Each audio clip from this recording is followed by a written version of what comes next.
Chaque jour, Charles et Carole vous présentent la leçon de l'école du sabbat.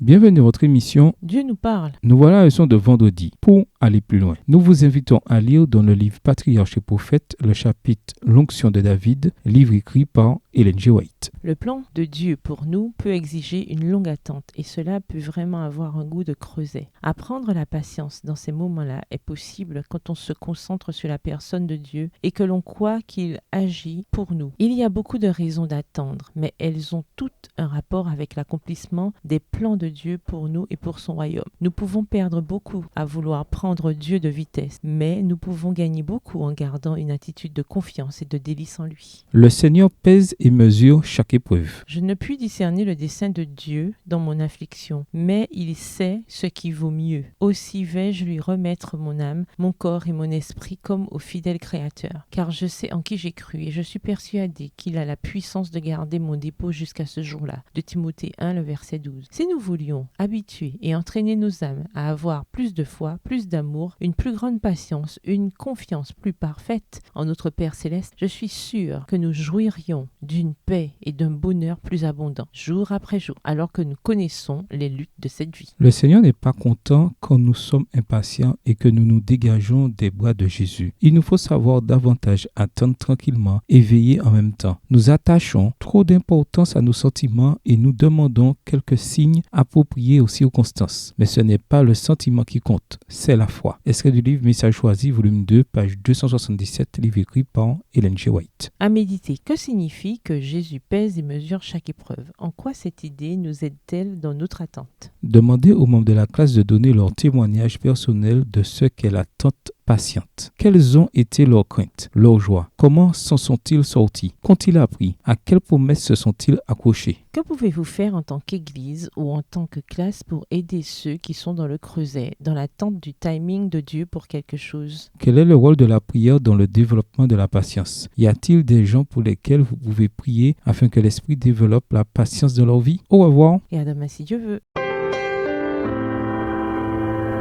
Dieu nous parle. Chaque jour, Charles et Carole vous présentent la leçon de l'école du sabbat.